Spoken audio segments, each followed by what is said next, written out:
Hey, Millionaire University listeners, this is Kirsten, and I want to share something that's been a game changer in my journey from content creator to business owner, and that is Kajabi. When I started out, I knew I wanted to make serious money online, but I wasn't sure where to begin. And that's when I found Kajabi, one of the very first platforms I used. With Kajabi, I was able to host my very first courses and make tens of thousands of dollars. Kajabi is an all-in-one platform that makes building your business online a breeze. Whether you're creating stunning sales pages, setting up funnels, or hosting courses and memberships, Kajabi has you covered. It simplifies the entire process, letting you focus on what you do best, creating amazing content and connecting with your audience and your customers. What truly sets Kajabi apart is how intuitive and user-friendly it is. I didn't have to worry about the technical stuff, which freed up my time to really grow my business and engage with my customers. If you're serious about turning your passion into a profitable business, Kajabi is one of the most important tools that you can have in your tool belt. Right now, Kajabi is offering a free 30-day trial to start your business if you go to kajabi.com/MU. That's KAJABI.com/MU. Go to kajabi.com/MU and join the creators and entrepreneurs who have made over $7 billion. When you need mealtime inspiration, it's worth shopping Kroger, where you'll find over 30,000 mouth-watering choices that excite your inner foodie. And no matter what tasty choice you make, you'll enjoy our everyday low prices, plus extra ways to save, like digital coupons worth over $600 each week. You can also save up to $1 off per gallon at the pump with fuel points. More savings and more inspiring flavors make shopping Kroger worth it every time. Kroger, fresh for everyone. Fuel restrictions apply. For today's episode, we are going to talk about our trip around the world. Oh, yeah. Oh, yeah.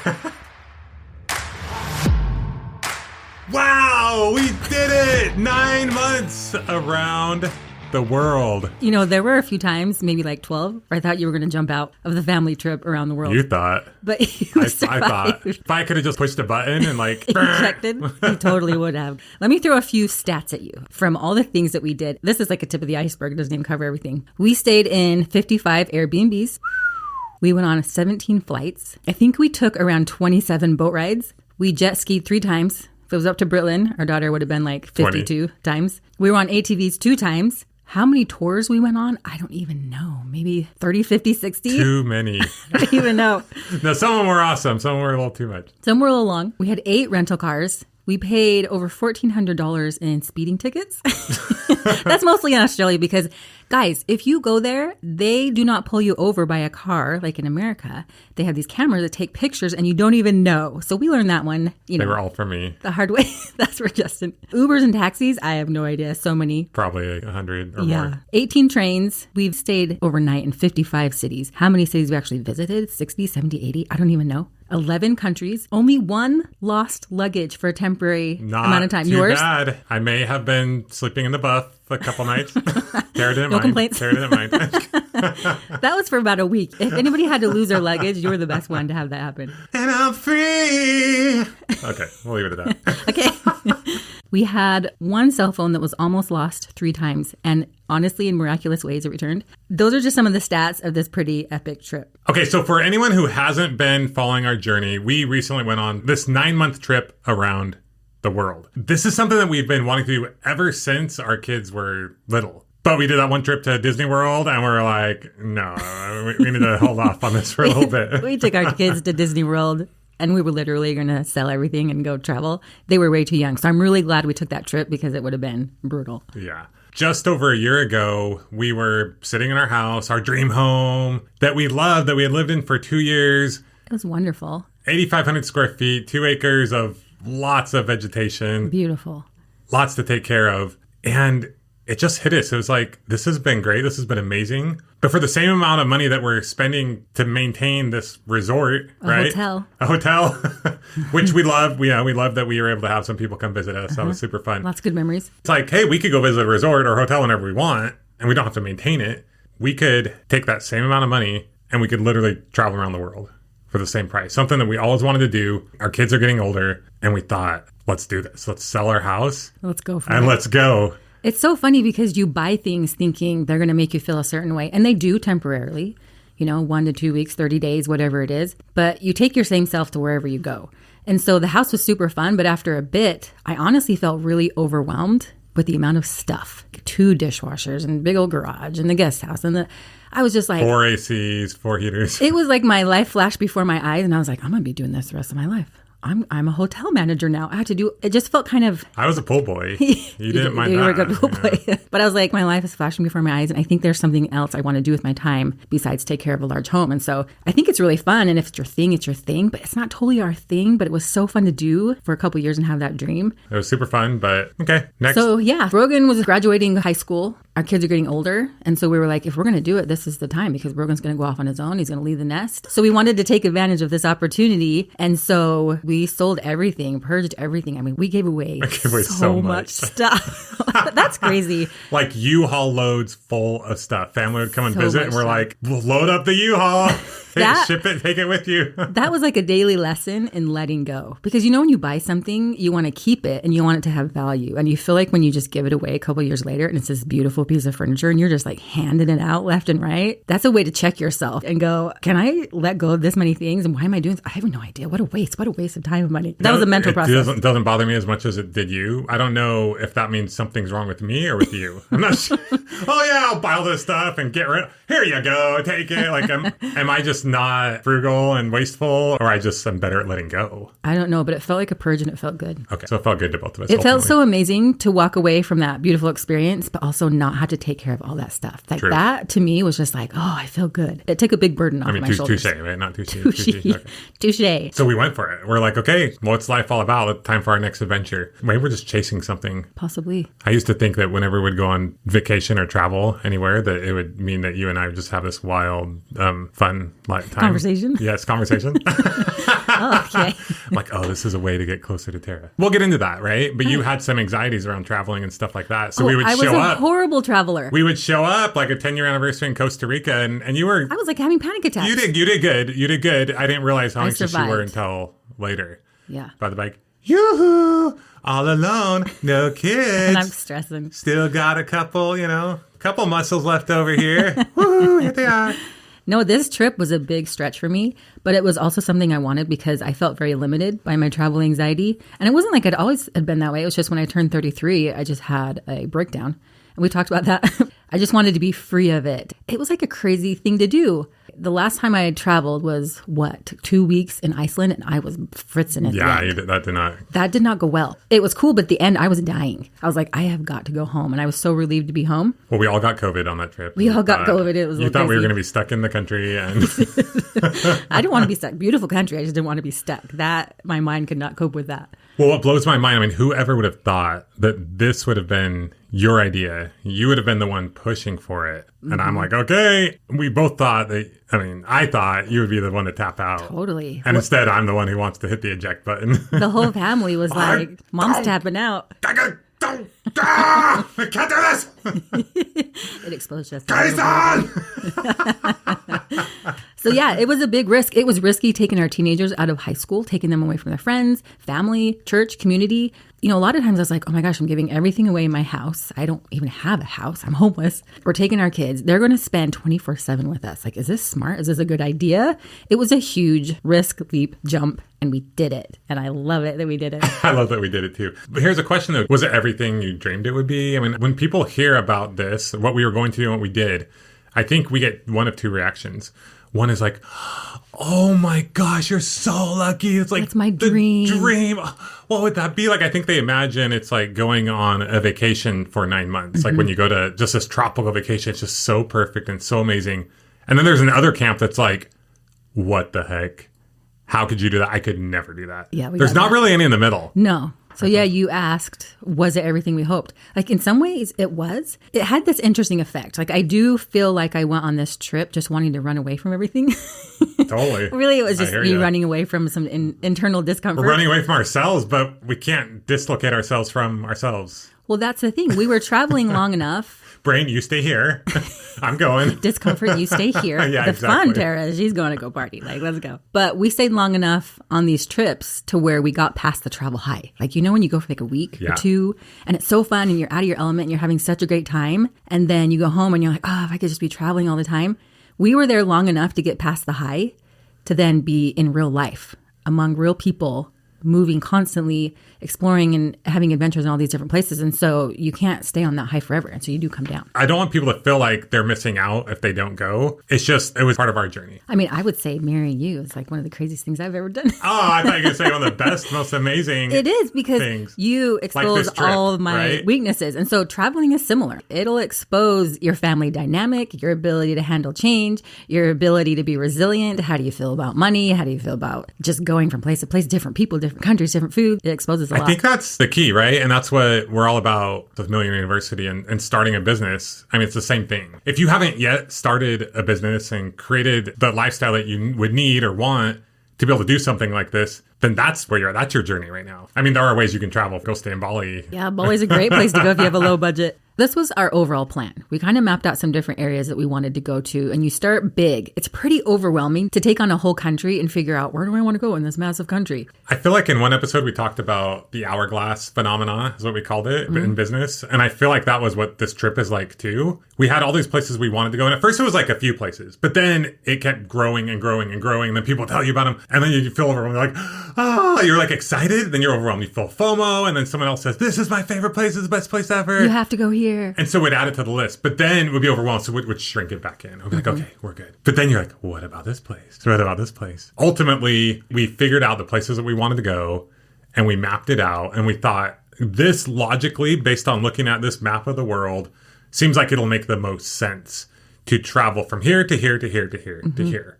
With the shortest amount of flights, the easiest transitions, like let's go to this country, which is close to this country, and kind of make like a loop. So in the middle of our trip, we had to go back to San Diego because I had some dental work to get done. Woo! If you hear her talk like this, hello. She's getting better though. It's not Berlin as had to bad. get a driver's license. Brogan actually came home halfway through and stayed with my parents in Utah because he wanted to be home for a bit because he was going to do some traveling afterwards. And so we did a loop over to Asia, New Zealand, Australia. We'll kind of talk about some of the countries. And then we looped over to Florida, Puerto Rico, and hit up Europe.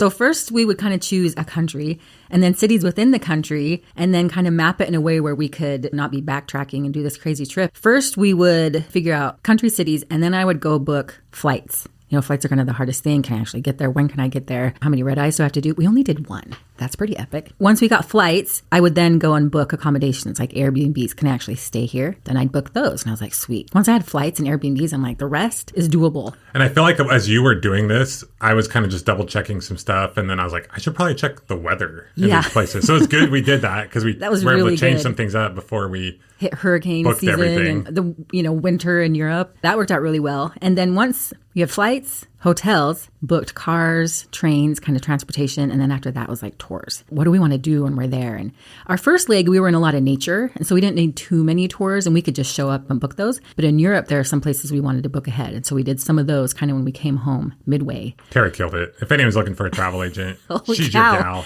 Holy details of America. That was wild. Just kidding. I don't think of the there's- world. I don't think there's any amount of money you could pay her. I mean, she would love to share some tips, which is what we're doing right now. We're both planners and we're both pushers. We want to know what's going on. We want to understand. We want to have the details down. And then there's the person who's pushing outside of the details. Like, let's just go. Let's be free spirited. And so on this trip, I was definitely the planner. Like I had the details. I had the Excel doc. I had an Excel sheet that had every city and the tours booked in there, the times, cars that we're taking, the trains, apps for all the information, passports. Do not touch the passports. That's my duty.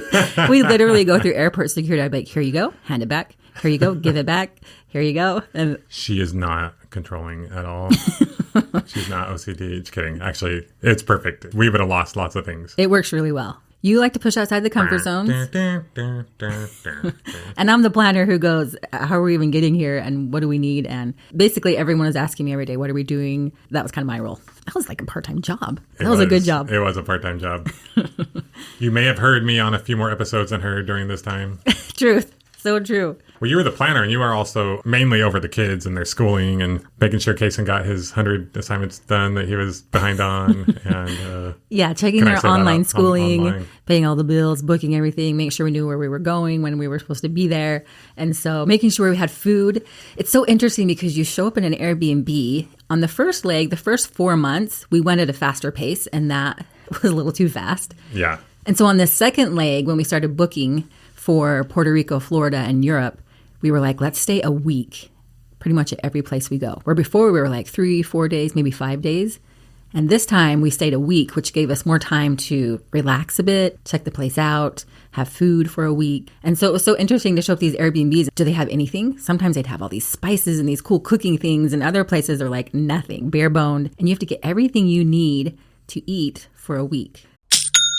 You know that's the sound of another sale on your online Shopify store. But did you know Shopify powers selling in person too? With Shopify, you get a powerhouse selling partner that effortlessly unites your in-person and online sales into one source of truth. Track every sale across your business in one place and know exactly what's in stock. Get hardware that fits your business. Take payments by smartphone. Transform your tablet into a point-of-sale system, or use Shopify's POS Go mobile device for a battle-tested solution. Plus, Shopify's award-winning help is there to support your success every step of the way. Take customers from picking it out to picking it up. Shopify syncs in-store inventory with Google, so when local customers search for that thing they want that you have, bam, you're there. Demand meets supply. Sign up for a $1 per month trial period at shopify.com/MU, all lowercase. Go to shopify.com/MU to take your retail business to the next level today. Shopify.com/MU.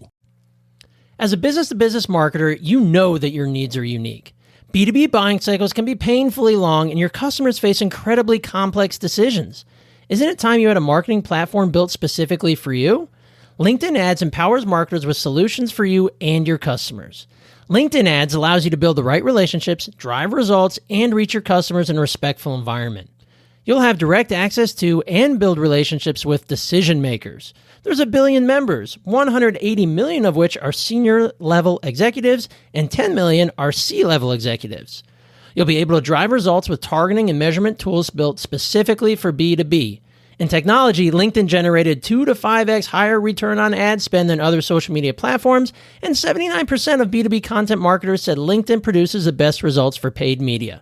So if you're ready to work with a partner who respects the B2B world you operate in, then you need LinkedIn Ads. So make B2B marketing everything it can be and get a $100 credit on your next campaign. Go to linkedin.com/MUPod to claim your credit. That's linkedin.com/MUPOD. Terms and conditions apply. Look, Bumble knows you're exhausted by dating. All the, must not take yourself too seriously, and 6'1" since that matters, and what do I even say other than, hey? Well, that's why they're introducing an all-new Bumble, with exciting features to make compatibility easier, starting the chat better, and dating safer. They've changed, so you don't have to. Download the new Bumble now. So we started off in Hawaii. Went to the Big Island. And then Oahu. Mm-hmm. So then went to Bali. Stayed in multiple cities there, about 4 or 5. Every 4 or 5 days we were moving around, traveling to a new house, picking up everything and going to the new spot. And then we went to Australia. We were there for a month, started up north, and then went all the way down on the coast to Sydney. That was amazing. Beautiful. What were those birds called? The white birds that just fly up. Our kids were not feeding them. So if anyone out there is we're not breaking any environmentalist, we did not have almonds on our porch with about 12 of those big white huge birds. What are they called? Cockatoos? Yeah. We did not have any of those. And they were not landing on our children. And Australia's beautiful. I mean, we're used to California beaches, which are beautiful, but Australia, there's so much coastline and so little population. And so you show up to these epic beaches and you're the only one there. There's a lot more coastline with a lot less people. And so it's like you'd be running on this beach and literally no one's there. Not always. I mean, of course, there's some beaches in Sydney, especially that are very busy. Bondi Beach. A lot of the places we went, it was just like so chill and relaxing. Isn't it good? You love my accents. It is good. The people were really cool too. Everywhere we went, people seemed to have an opinion of Americans. I get it. We're wild and crazy. And they just seemed to be like, oh, cool. And just chill and very inviting, warm people. That was cool. I thought everyone was warm and inviting though. I would ask people, so what do you think of Americans? But it's like someone asking us, what do you think of this country or that country? You know, like then you feel like you have to give an opinion. So it was more just interesting what people thought. Then we went to New Zealand after that for about 3.5 weeks. That was amazing. Gorgeous, green. We got pushed off some 350-foot cliff swings. Oh my goodness. Brogan and Britland flipped off of it. It was like 8 flips or something like that. Yeah. It was crazy. That's the only thing I think I stayed out of because I'm like, the amount of pain to do this as opposed to the joy of doing it. No, thank you. Tara does not like drops. Anything that drops, she does not love. But guys, I have a video of Justin doing this and I think he about died. He encases it. Post it right here. Yeah. That was pretty great. They call it Russian roulette, and you pull this thing, and one of them is going to make you just drop. But I will say, I'm not usually that afraid of any roller coasters. Like, it's almost boring to me. Roller coasters and rides at amusement parks. Tell you what, hanging from that cliff and look at, be like, what the heck? That was pretty That's intense. Exhilarating, we'll call it. My limbic brain was definitely kicking in. Like, what are you doing, you idiot? Well, I'm a Lord of the Rings fan, and so I've always wanted to go to New Zealand because the scenery is gorgeous. Yeah, I'm it's so beautiful. Take me to New Zealand, and I love nature, and so I was really excited to go there, but I had no idea. Queenstown is the extreme capital of the world, where bungee jumping was created. And the biggest bungee jump in the world. So they had so many fun things to do that we didn't hardly even get to tap into, but we went on an epic whitewater In Rotorua.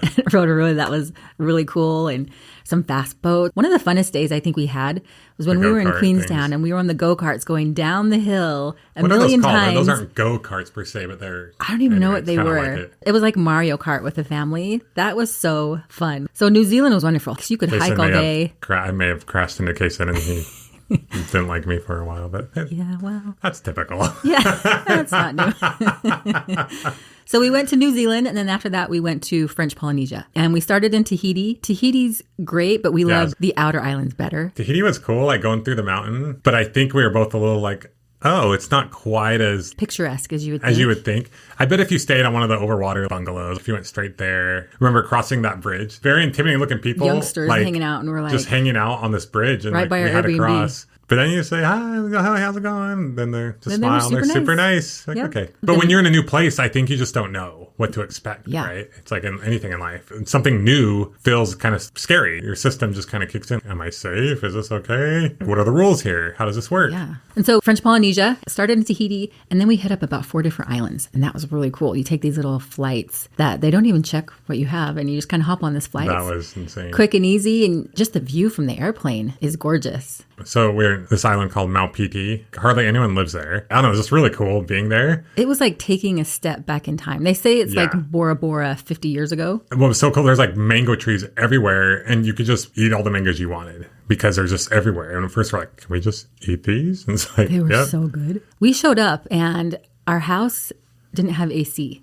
I just assumed booking Airbnbs that everybody has AC. There's no way you'd be in this really hot island and they wouldn't have AC, but they didn't. That was challenging. That was brutal. We didn't speak French, so we couldn't really speak to anybody. And then our internet wasn't working, so we couldn't use Google Translate. So you kind of fritz for a minute when you're in a place like that because you're in the middle of nowhere. It's like the cutest, coziest little island, but it almost feels like you got dropped onto somebody's family reunion and you're like one of 12 outsiders on the whole island. And you're like, is it okay that I'm here? Like, what's going on? It's so interesting when you're in a situation like that. It's easy to feel like they don't want us here. We don't fit in. But then in a way, I feel like those are the people that we connected with the most. Mm-hmm. But it's because we went for it. Remember we were talking to their kids. They were just like laughing at us. Yeah, we had some of my most favorite memories of connecting with people was on that island. It's like at the food truck. We felt like family pretty quickly. Now, if we would have had a little bit nicer place we were staying at with AC and a nice little beach close by because we had to like go kind of far. We had a beautiful visual beach, but we couldn't swim in it. That area would have probably been our favorite, honestly. It was so gorgeous. But the blue and the turquoise, and that's where we swam with manta rays. Yeah. And that day when gorgeous. we went on that boat ride and swam with the manta rays, and they took us over to the coconut island and on their private land. His private land, and we're just walking around getting all these fruits and all these things, and the kids are making hats. That was special. What I loved about those islands is they don't really have grocery stores like we're used to. No. And so you show up and they're almost like these little booths.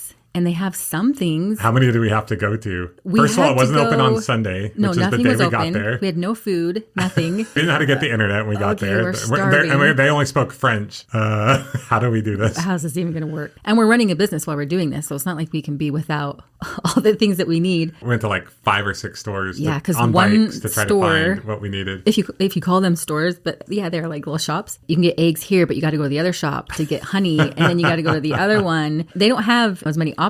That's part of the romantic part of it. That was one of my favorite cultural experiences. That was good. And that fish coconut meal, that was pretty good. Oh, yeah, you love that. Bora Bora was okay. People might get mad at me saying this, but I think I just expected it to be so amazing and so perfect. It was still cool, though. The water everywhere in French Polynesia is gorgeous. And you can see through it to the bottom. And we did go swim with sharks. And you were kind of freaked out at first, but then you... I mean, we hopped up and these sharks are underneath us and these jet skis. And they're like, okay, we'll just hop out. And I'm like... Naturally, my mind is going to say, probably not a good idea. Did it, and it was epic. That was one of the day or two I was having a moment. You guys went jet skiing and I didn't go. Yeah, one day Justin It's so funny home. when you're in limbic brain and you look back and you're like, what the heck? What was me? my problem? What a moron. That's one of the beautiful things about traveling is you're in this place and you're literally going to go swim with sharks and you're like, what is my deal? Like, why can't I get it together? And so it really does expose what goes on inside of you when you're in paradise and you can't enjoy it. Then we came home for a few weeks, took care of a few items, and then we headed off to Florida. Went to the Keys. Florida Keys, that was fun. Those were super cool. Tara went wakeboarding. I did. Was that your first time wakeboarding? So good. Or no? Wakeboarding from a cable.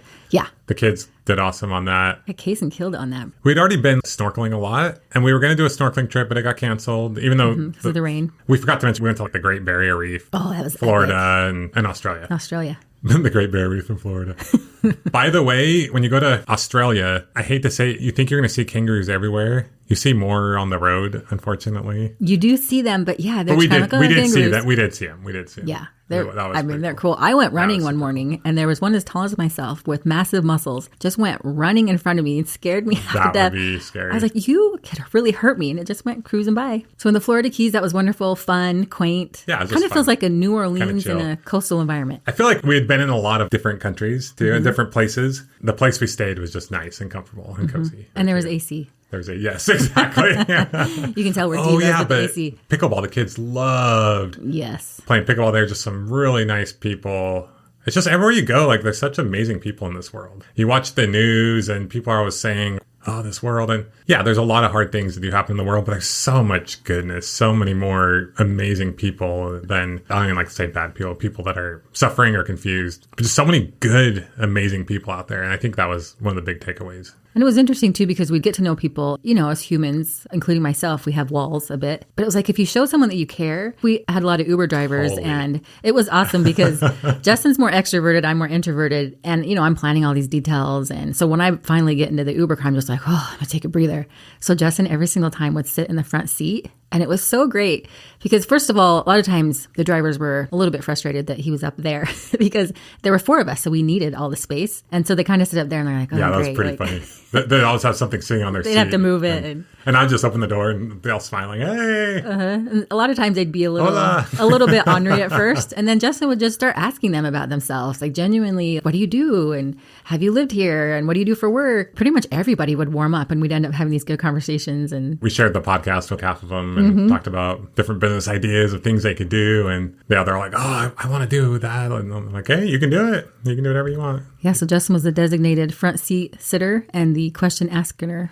But we actually, I mean, we didn't even mention that in some of the places we were driving on the left side of the road and we were the ones driving. That was pretty intense. That was intense, the left side of the road. But we got it. We got it down pretty good. Puerto Rico was after Florida Keys. That was awesome. I feel like we were a little tired. Well, we'd been swimming in so many oceans and we'd been in so much water. I think once we got to Puerto Rico, we just kind of wanted to chill. So we just kind of went around. We'd breathe a bit. But the water there is beautiful. It was warm. And that's the difference, too. This was a trip. It wasn't necessarily just vacation because our kids were doing school. We were doing some work stuff. Our general schedule is we would wake up, would usually go running or do some exercise. Yeah, I'd wake up and study. You'd usually be working because you'd wake up and you're like, I got an idea. Yeah, wake up at like 4 o'clock in the morning. No, I'm just kidding. And then we'd go running, exercise, come home and work. Kids would be would work for a few hours and then usually go on an adventure in the afternoon-ish. Run 1, 2, 3, anywhere around there. We always ate breakfast at home and lunch at home. It was just easier. And then we'd go out to eat every night and just explore. Out to eat and explore, yeah, wherever we were. Sometimes we'd have a full day tour, so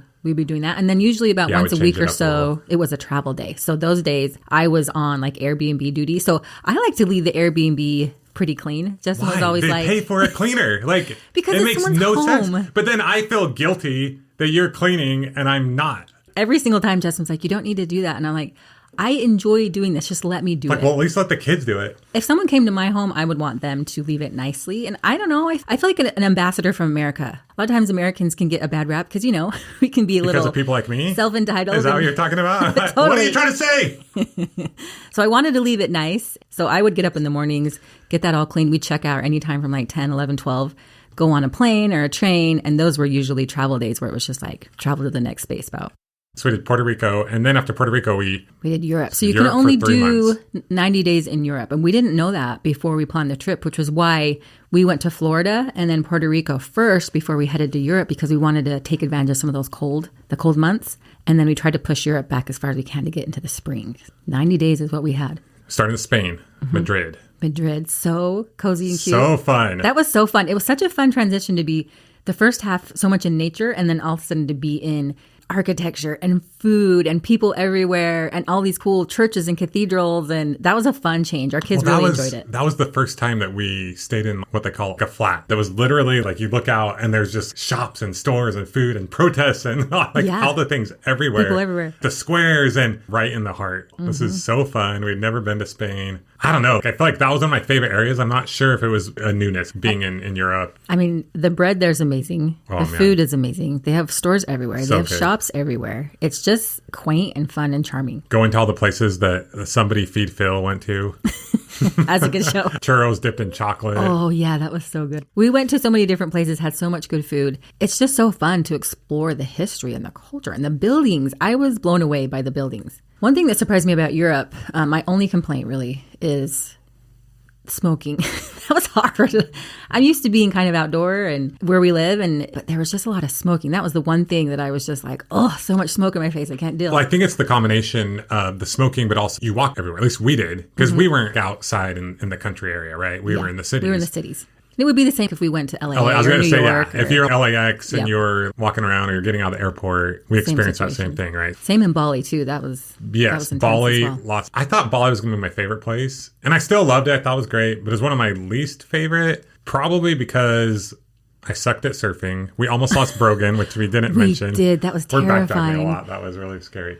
There was lots of smoke and lots of traffic, and it was hot. And a good amount of trash, which, makes sense. I did love the people. And we watching love the their people. And religious the pizza. practices. The people and the pizza was amazing. Pizza was horrible. Do not get pizza in Bali.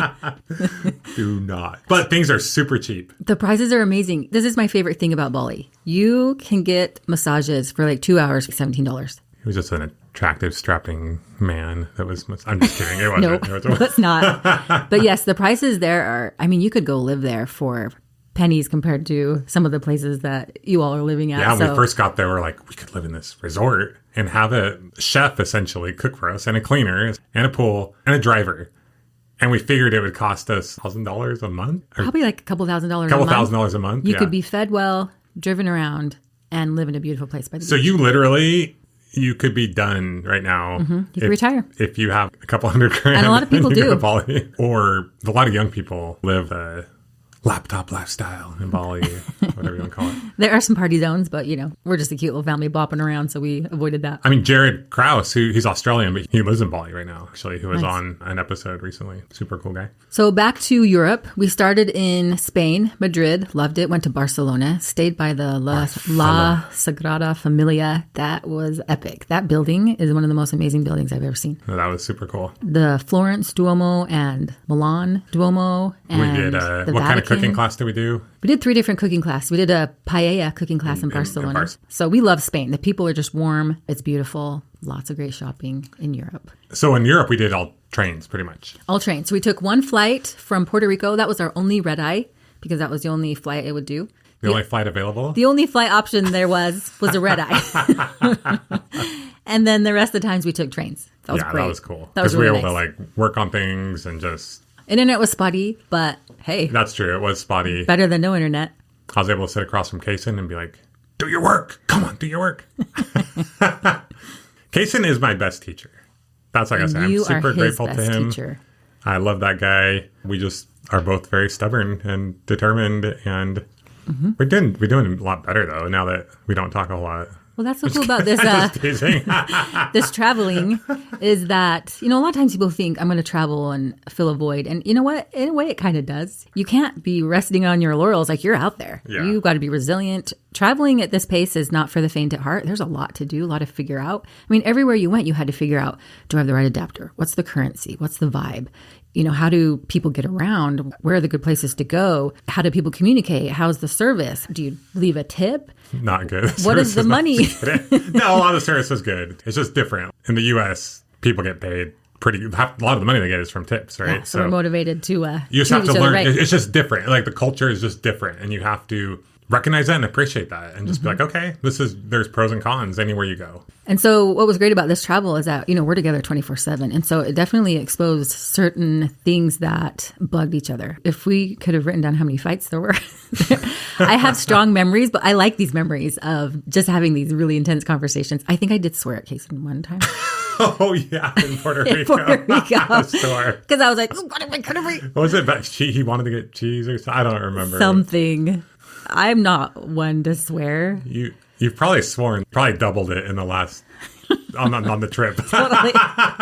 And so. But still, like 10 times in your whole life, right? I mean, you have these moments, where kids are wonderful and they're unaware, and parents are wonderful, we're unaware. And so we would just have these conversations, and luckily we're always learning and trying to face ourselves. And so, we pushed each other's buttons quite a few times, and I appreciate that. I'm grateful for that. Well, we went from 8,500 square foot house with a guest house and extra rooms. Mm-hmm. Like, we could just go into the guest room or something, to small apartments. We went from, I couldn't even hear you around the corner at the big house, to I think everybody can hear our conversation in the house everywhere. Yeah, how many of the rooms that we had, like, could you not even... They didn't even have, like, walls or ceilings sometimes. Lock. And it was crazy because some places, Bali or French Polynesia, it's just open living. So they just leave the doors open and the windows open, and animals will come in our house in the night and freak us out. And, there's crabs crawling around, and you're like, oh, there's just a crab in the kitchen. Okay, well, that was kind of wild having that. Spiders are not that big of a deal in Australia. No, the spiders and snakes we didn't even see. I think we saw one. And they say there's like less deaths of snakes because they do have all the vent. Anyway, then we went to France after Spain. Then we went to France, went to Marseille. Marseille was nice. It was fun. We didn't like it as much as Nice. Yeah, Marseille was cool. It wasn't quite as clean as I thought it would be, but they had some cool shopping and some cool food. But if you're only going to go to one place in the French Riviera, like Nice or Marseille, I would say go to Nice. Nice was so cozy. I mean, they had the quaintest little areas. It was during Carnival, so we got to kind of check some of that out. And then they have this coastline where you can run in just this open space. That was really nice because after being kind of in cramped spaces, you just want to breathe a minute. And so we could cruise along that. That was wonderful. Everywhere you go, it's like so quaint. You felt like you're in a movie. We were our own life movie. And then we went to Italy. We stayed in this cute little town called Lerici. So it was teeny. We were in Italy for 38 days. And this place was just beautiful. We were on this house on a hill overlooking the ocean. Lerici is by Cinque Terre or Cinque, I forget how you say it in English, Cinque Terre, which was cool, but not as cool as we thought. Staying in Lerici, in the place that we stayed at, if you want to know the exact Airbnb, reach out to Tara. Totally. Tara at millionaireuniversity.com. But that was beautiful. And they did take us to this cool island I'd never heard of that I actually liked more than Cinque Terre. Yeah, that was really cool. And then we went to Florence. Loved Florence. Loved the Duomo there. The shopping there was really fun. I just really liked the vibe of Florence. Really enjoyed it. We did the cooking class there with pasta and tiramisu. That was really fun. Yeah, that was cool. More and more entrepreneurs and investors are discovering the awesome franchise opportunities that exist across a variety of industries. Franchising can simply be the better path, and interest in franchising is at an all-time high. Lucky for you, John Austenson, founder of FranBridge Consulting and a past Millionaire University guest, is here to help you explore the premier franchise opportunities today. John and his FranBridge Consulting team are part of the largest franchise brokerage in the U.S. and have vetted the market thoroughly. FranBridge is hands down the premier source for the best opportunities in the franchise world, including both active and passive opportunities. From tiny homes to youth soccer to industrial hoses to pets, senior care to mental health, and more. John has served as an Inc. 500 franchisor and is a multi-brand franchisee himself. And he does more placements than anyone else in the country. Sign up for a free consultation call with John today or get a free copy of his book, Non-Food Franchising, at franbridgeconsulting.com. That's franbridgeconsulting.com. Available in the U.S. and Canada. Ryan Reynolds here from Mint Mobile. With the price of just about everything going up during inflation, we thought we'd bring our prices down. So to help us, we brought in a reverse auctioneer, which is apparently a thing. Mint Mobile Unlimited Premium Wireless. How to get 30, 30, bit to get 30, bit to get 20, 20, 20, bit to get 20, 20, bit to get 15, 15, 15, 15, just $15 a month? Sold! Give it a try at mintmobile.com/switch. $45 up front for 3 months plus taxes and fees. Promo rate for new customers for limited time. Unlimited more than 40 gigabytes per month. Slows full terms at mintmobile.com.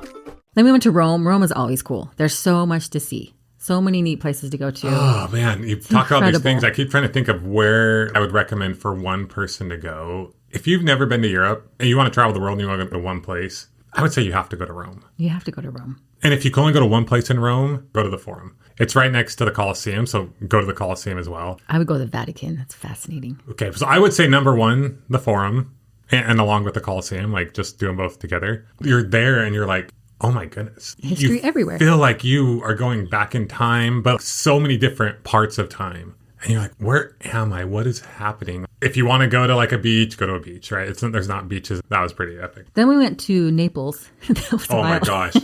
So we were in an Uber being taken to the train station. Yeah. And the guy's like, oh, where are you guys going? And we said we're going to Naples. And he was like, oh, Naples is crazy. Yeah. And he's telling us all these crazy things. Crazy. And we thought to ourselves, sure. Like, yeah, right. You know, he just has a strong opinion because they're neighboring. Like, how can it be that much different than where we've been in Italy already? And then we show up and get in our first Uber to take us from the train station to our Airbnb. The driving there is insane. So crazy. I thought we were going to die. For sure. It was kind of fun and exhilarating, but it's not quite as quaint and cozy. It was different than I thought, but the pizza. Oh, what would you pay right now for that? The Eat, Pray, Love pizza? The Eat, Pray, Love pizza. There's this pizza place, and you show up, there's a big old line. This cute, ornery guy's like, what do you want? Takes your number, and you get this pizza. What was it, like $4? It was so cheap. And we just went out in the street. Well, we each got our own $4 pizza. Right. Everybody needs a pizza, right? And in Italy, they actually do get a pizza and they eat the whole thing, and they sit down and eat it with a fork and a knife. This place, we just went in the street, and we were like, oh, let's just have a little pizza.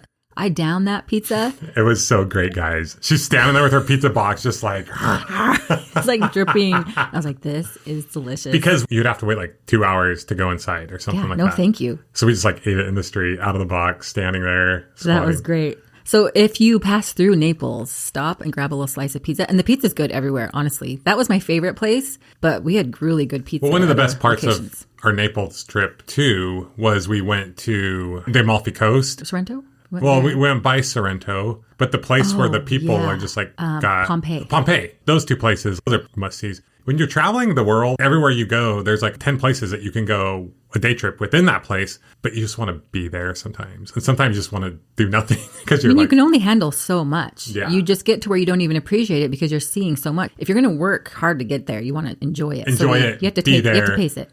So then after Naples, we went to Venice. I mean, Venice is always amazing. It's just fascinating. We were there during one of the days it flooded, and it floods. It was crazy. These buildings and these old architectural structures are just flooded with water. And so that was really interesting to witness. Yeah, Venice is just fascinating, though. It's like a sinking city. After that, we went to Milan. We were kind of burnt out by then, and the roller coaster outside of our window. Oh, yeah. We had the train. Well, it was like the tram. The tram, and it was so noisy. I think it's one of the oldest trams in the world. Mm-hmm. Like, they sold San Francisco their tram. Are they trams? Wow. Is that what it's called? Probably. Tram? Yeah. They sold them their trams way back in the day. So it was a little noisy. Our place we stayed in was beautiful, and we were in a great location. It's just that noisy train that would cruise on by. All the time. So we're running like the loudest sound machine app possible. At night. The Milan Duomo was so cool. We went and beautiful. They have free concerts at night. And so we got this free concert of this string quartet, or was it a trio? I can't remember. It was slightly boring, but... I was just fascinated being in there. I probably could have been a little shorter. It was good. Yeah, no, it was good. It was good. I was just hoping there would be a little more singing. Yeah, they were very talented. It was very beautiful. But I walked into that building, I looked up and I out loud just went, oh my gosh. The structures that they have in here are wild. There was a really neat place we stopped, a cathedral that we stopped in Venice, and walked in, and there happened to be this high school choir from That was cool. somewhere in America, actually, and it was an orchestra. Oh man, that is like overwhelming to my system. You put me in a beautiful place with beautiful music and I almost can't even deal. And so that was super cool. Britland and I share that love of music. One of the coolest things about going on a trip like this are the things that you don't plan for or expect, that you just walk into or happen. And I think that's like anything in life. You got to plan something to find something different. That's deep. Expect the unexpected. Deep. So after Milan, we went to Zermatt, Switzerland. I loved this place. Zermatt, yeah, It was cozy. It was beautiful. The Matterhorn is as cool as you would think it would be. Guys, Tara. I skied. I have skied once or twice in my life, and I did not enjoy it. It was terrifying. She did not plan on skiing. I did not, but we went skiing. The first day was a little rough because I was going on hills that were way too big, and it was just like, this is painful. I'm not really enjoying myself. And then I went on the bunny, the little tiny kid slopes forever. Yeah. Then I was like, okay, this is more fun. Like I can actually stand up. And then Justin and Britland found me this beautiful little trail. It was so amazing. There were only a few people on it, and I would go down it, and I would hop on the little ski lift and go up, and I'd go up and down it again and again and again. I loved it. The only problem is we did not put sunscreen on our kids' faces. They got these crazy sunburns. They handled it really well, but I've never seen their faces more swollen in my whole life. So if it's cold and you're not expecting to get sunburn, you will. So wear sunscreen. So we had to take a couple days off, or they did. Then we went to Paris. That was wonderful. Paris is always cool. It's busy. It's hard to get around there. We went to the Eiffel Tower. And we didn't go to the Eiffel Tower. I went to the wrong place.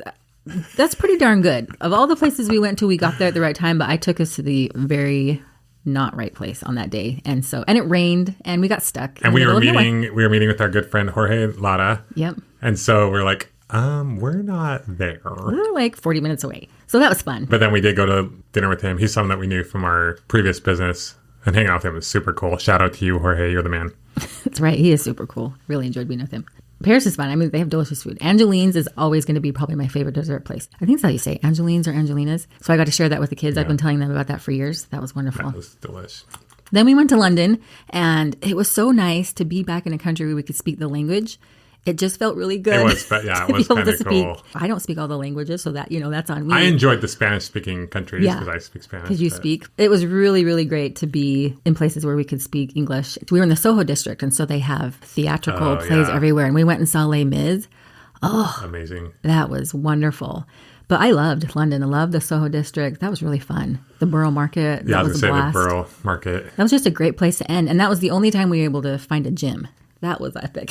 It's like, yes, a gym. Yeah. Finally, after 9 months, we have a gym. And so those are all the different locations that we went to. The cool thing about traveling is that you realize a place is really what you make of it and who you're with. Now, yeah, there are some places I probably don't really want to be. AC or not. we really value AC. Or if there are mosquitoes biting you. Totally. If you're sleeping in a net, we definitely did that a few times. But it was less about where we went per se and who we were with, how we felt when we were there. And I was literally in Bora Bora and I was like losing it, ready to leave. And so what was cool is everywhere we went, there was something about it that I was like, I could do this forever. And there were other things where I'm like, isn't that funny? I'm so glad I don't have to do this forever. I mean, in Europe, they're amazing. A lot of them do not have dryers. Props to you guys. Clap my hands. I am so grateful for a dryer. But there were certain things I was just like, okay, I'm ready to move on from this because this is kind of crazy. Hanging our clothes up in the rain. Yep.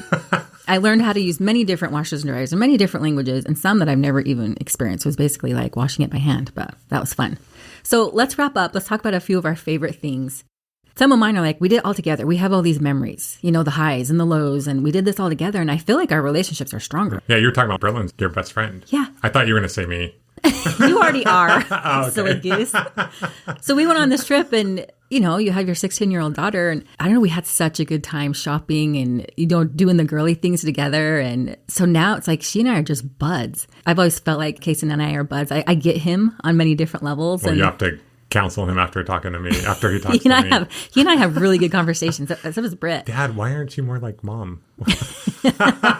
You're the reason why we struggle sometimes. Oh, yeah, it's me. I don't feel like we struggle lately. And then it was super fun spending, half the time with Brogan and just seeing like his love of birds and being outdoors. And Brogan he's just going out on his daily bird. He's just easy to be around and he's just warm. And so that was wonderful. He snuggles me. He does. He gives you snuggles and you love that.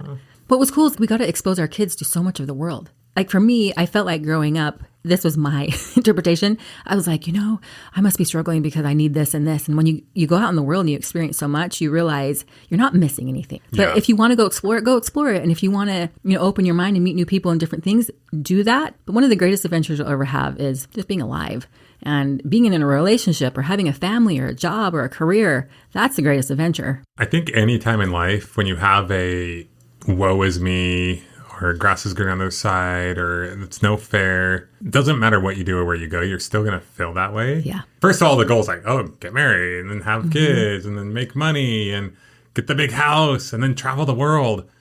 And the truth is, in all of that, we're grateful for all the experiences that we've had. But it's all of the way we see things, the way we think about life is really when we're happy or not, or how we feel. It's like situations can change, but over time, a situation that you're in, after a week or two, your mind comes back. If you haven't changed your thinking and you're in a new situation, you'll just show up being the same person. And so I love when we achieve our dreams because a lot of times I put a lot on them and I think this dream is going to do something. And I'm really grateful for the experiences and they're fulfilling. But I feel like true happiness comes from me being willing to face myself and change the way I think, the things I believe, the end suffering.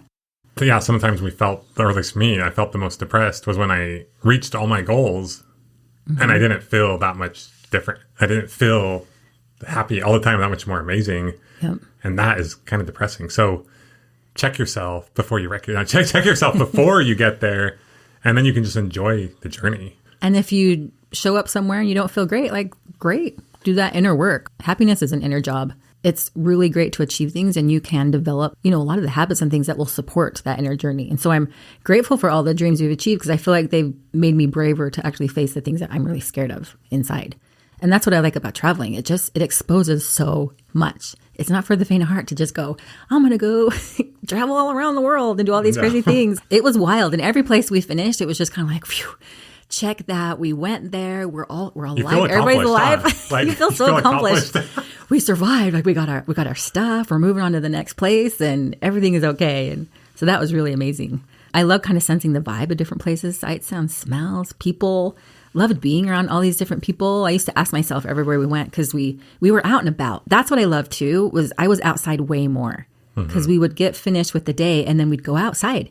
We'd be swimming, or I'm way more comfortable in the ocean after so much swimming, and we'd be with people all the time. And I'd always ask myself, do I love these people? Am I judging them? And so I learned a lot about myself with the ability to learn complete strangers that I'm just walking by in the street. And I have a lot of work to do still there, but I loved just testing myself. What biases am I bringing and what am I offering to these people? And half the time I was just tired, but pumped to be there, but I'm tired. So I'm like, okay, I got to work on some things. So 55 Airbnbs, 55. Come on. Totally. Come on. You got a little bit tired. I loved being out in nature. We went on so many cool boat rides and hikes and swimming, and that was some of my favorite parts. Seeing you swim with sharks and manta rays and go skiing. I live for seeing you smile. He really does. He loves to take care of me and he loves to see me light up and come to life. So he's amazing that way. Oh. Get a room.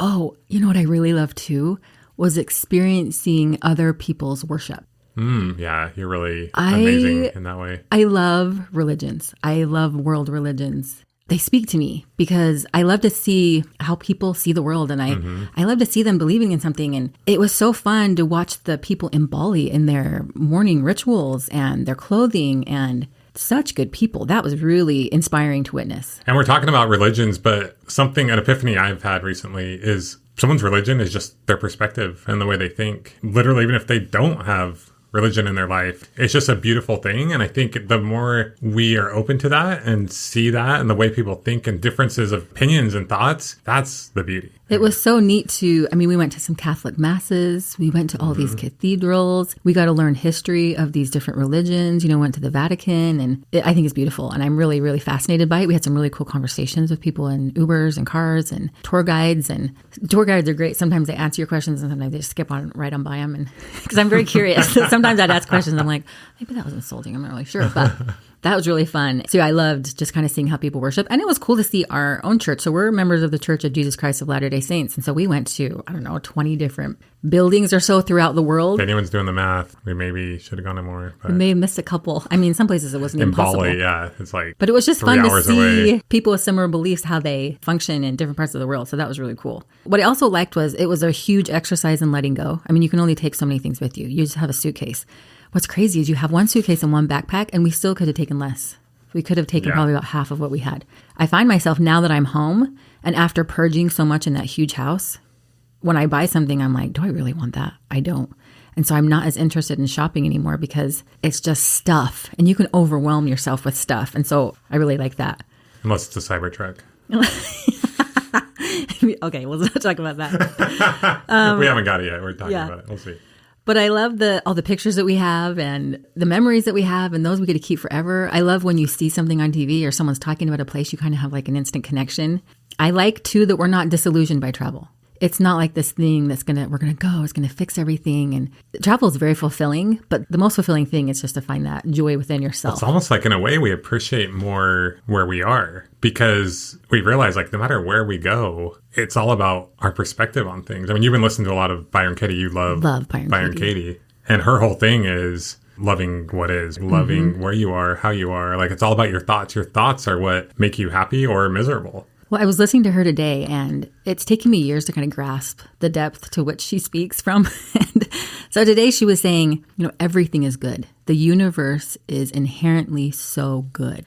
And we struggle with that because we go through hard things. We have ideas on why the universe isn't good. I had my own things and still do. And so she says, everything is good other than what we are thinking and believing that causes us suffering. And I found that to be true on this trip. I mean, I am in paradise and it's so good and the people are good, but I cause myself plenty of suffering in my daily life because of what I think and what I believe. And so I'm grateful for travel because it exposes so many things that allows us to go, okay, this is more about me. This is more how I'm thinking and how to function. And so we're here to say you don't have to travel. You don't have to do what we did. If you want to and you feel pulled to do that, go for it. But I think the greatest adventure you will ever have, if I think of the most epic thing I've ever done, it has been to marry you. And to learn to love you in the right way. And man, have I had my booty kicked big time. Because sometimes I'm good and sometimes I'm not cool in a marriage. So that's been epic for me, and learning how to love you better and better and have an open heart and an open mind. That's one of the most beautiful things I've ever experienced. Family, families that we grew up in. The older I get, the more I appreciate my parents and my siblings. And then having kids and seeing them grow, and that's the greatest adventure. And having a business, there is so much growth that has come from you and I working together. And it's not been easy at times, but from having a business and a career. Think about MU was essentially born just a little bit before we left. Think about all that was done while we were on this crazy trip. So much. And it's all because we started a business right when we had gotten married. Not that you have to do that right when you've gotten married, but we were able to do this and have these experiences because we took that risk and started a business. And so it has blessed our life greatly. I think the greatest adventure is you facing yourself, living in this world and being good with you, being good with the people you're with, and taking the risks and the chances that you want to take to have the experiences that you want to have. So yeah, I think that's the biggest takeaway. Wherever you are in life, what's the thing that you want to do? What's holding you back? And just go into it. The obstacle is the way. We have some crazy things that have been going on in the last few weeks. Since we've been home, we'll talk about at some point. Don't think we're ready or able to talk about that yet. But perspective is everything. Take action on your dreams, but love where you are. You're going to fail. You're going to struggle, but just keep going. Surround yourself with people who will support you in that. Yeah. And we're here for you. Whatever you need, hit us up. So until next time. Class dismissed. I forgot to say. What do you say?